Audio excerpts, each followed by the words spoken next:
Just take a deep breath. Just relax. Over these next couple minutes, just try to recenter back on what God says about you. See, he's rebuilding what the enemy tore down, which means the great rebuild is coming. And see, the devil's intention is no match for God's purpose. And God's had his hand over your life, and he's seen everything that the enemy has tried to destroy you with. But it's been your character that he's been building. See, it's that unmovable type of faith that he's trying to instill in you. And see, after you see everything rebuilt, you will understand why God's intended purpose played into everything that's happening around you. He can use it all. So even if you're looking at what appears to be torn down, or if it feels like the enemy has been waging war on every single side, that must mean you're getting closer. You're getting closer, because why would the devil attack who is in his hand? Like, really think about that. If you were in the devil's hand, he wouldn't attack you at all. So it's good news. So here's our biblical backing for today. The great rebuild is on the horizon, and God's hand never fails. God is saying to someone right here, right now, it may look desolate. It may even appear like one thing, but in all actuality, it is hiding behind a mask.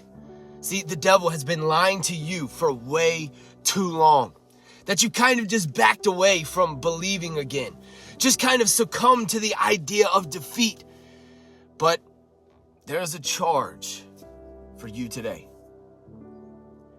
Whatever the enemy tore down, God is about to rebuild tenfold. And I prophesy over you right now. See, sometimes we have to go through a period of what seems like destruction for God to rebuild it according to his will.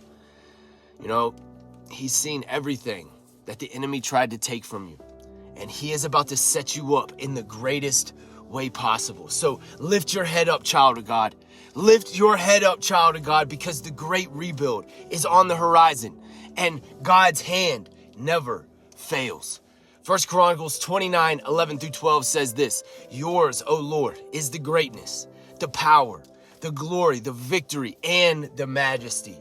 Everything in the heaven and on earth is yours, O Lord, and this is your kingdom. We adore you as the one who is over all things. Wealth and honor come from you alone, for you rule over everything. Power and might are in your hand, and at your discretion people are made great and given strength. See, he is the greatness who has the victory. And for that, I adore the God of the universe. See, I know this last season created this sense of vulnerability, it feels like. And I know, it's been so difficult to stay focused.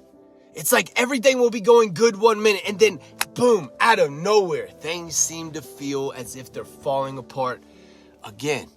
But see, those attacks and those doubts are simply an indication that you are closer than you think. See, here's the thing.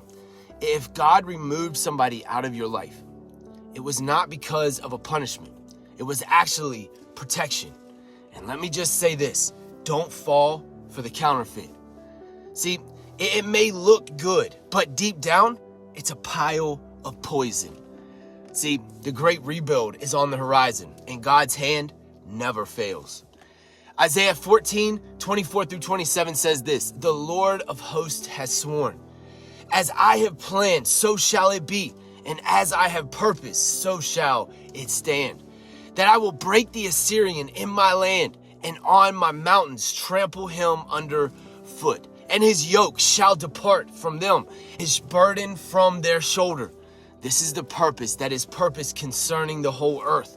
And this is the hand that is stretched out over all the nations. For the Lord of hosts has purposed, and who will annul it? His hand is stretched out, and who will turn it back? See, he is the Lord of hosts. And whether you know it or not, God's hand, it's been over your life the entire time since you were born.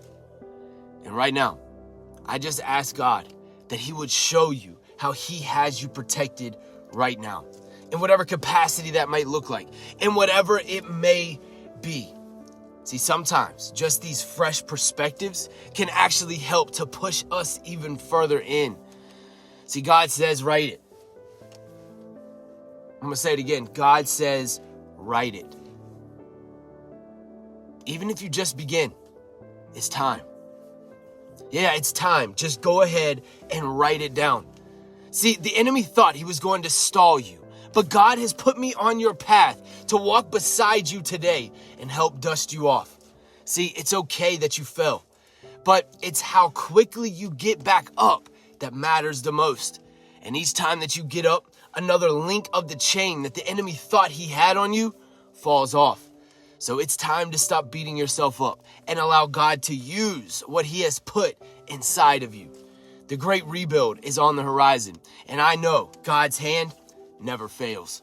I don't know who this message is for, and I don't know why God is putting this on my heart, but that last season was simply a chapter of preparation. And how do we maintain this advancement that God has slingshotted us into? That's a good question.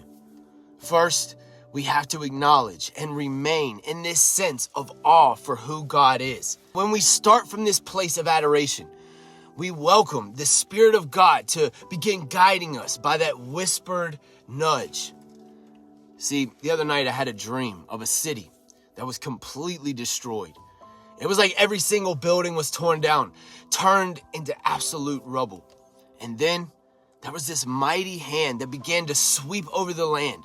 And as it did, buildings were being built. And I believe this was a representation for our lives, because all it takes is the hand of the Almighty, and the great rebuild is on the horizon. And God's hand, it never fails. Isaiah 54:16-17 says this, "Behold, I have created the blacksmith, who blows the coals in the fire, who brings forth an instrument for his work. And I have created the spoiler to destroy.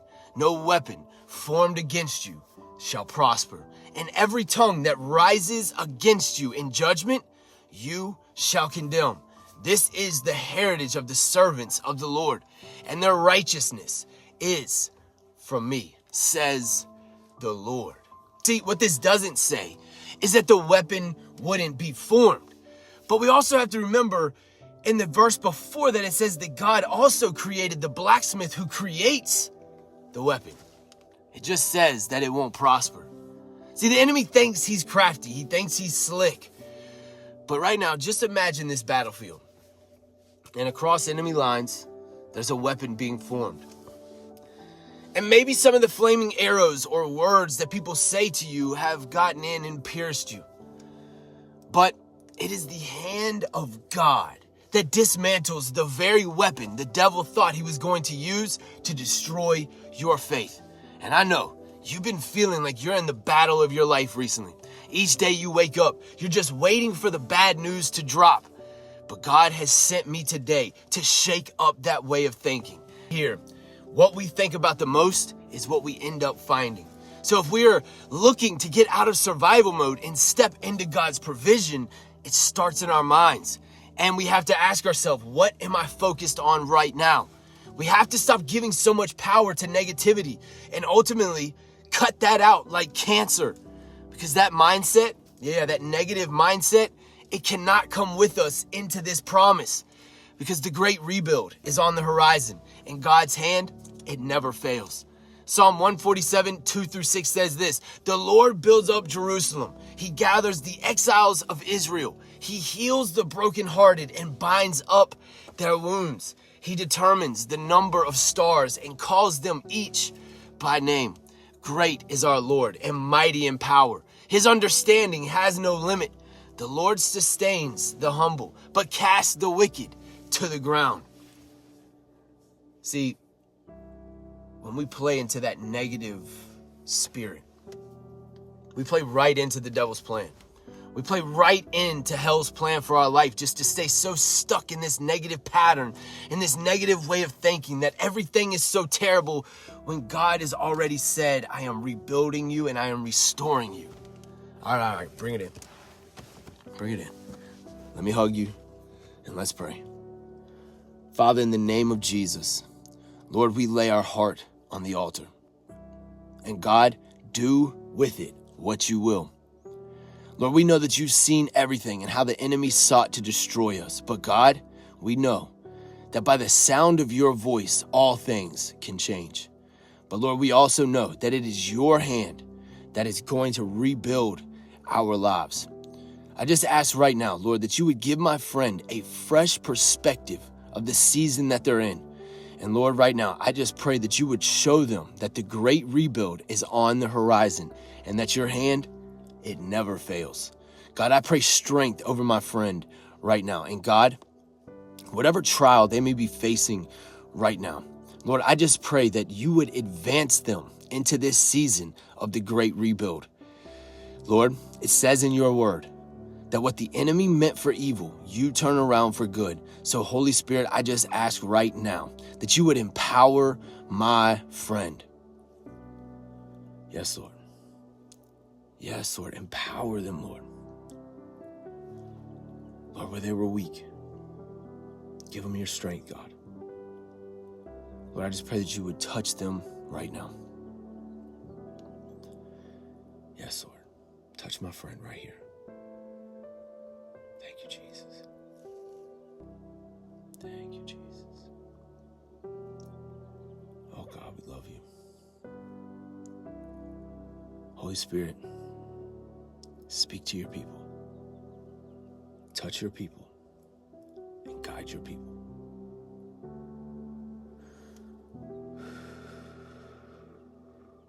In Jesus' name, amen.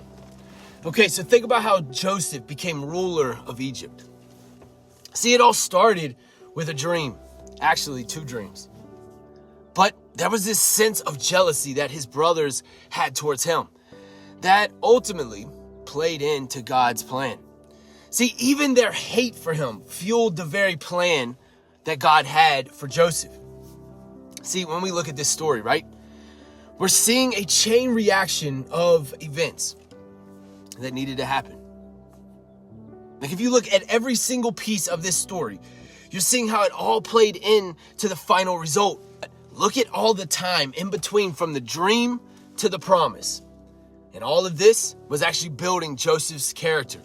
Because when he was tempted by Potiphar's wife, he would turn her down, which ultimately landed him in prison. But there was his character being built. Then he wouldn't. But see, look, if he didn't go to prison, then he wouldn't have been able to interpret the dreams of the baker and the cupbearer. So, the great rebuild, it's on the horizon. In God's hand, it never fails. Genesis 50:80-20 says this: his brothers then came and threw themselves down before him. We are your slaves, they said. But Joseph said to them, don't be afraid. Am I in the place of God? You intended to harm me, but God intended it for good, to accomplish what is now being done, the saving of many lives. So here it is. It starts in your mind. And it starts with what you are focused on the most. See, what we focus on is what we attract. And I know this may seem abstract, but it is so true. So if we're constantly focused on the negative, the negativity is where we'll live. But if we can start hoping and believing and seeing again and begin dreaming just like Joseph did and hold on to that right there, then we can see that even though the weapon is formed against us, it will not prosper. And what the enemy meant for evil, God will turn around for his good. See, God led you to this video because the enemy thought he had you, but he doesn't anymore. Right here at the end of this video, go ahead and type this: the great rebuild is on the horizon, and God's hand, it never fails. Listen, I love you so much. I will see you on the next video.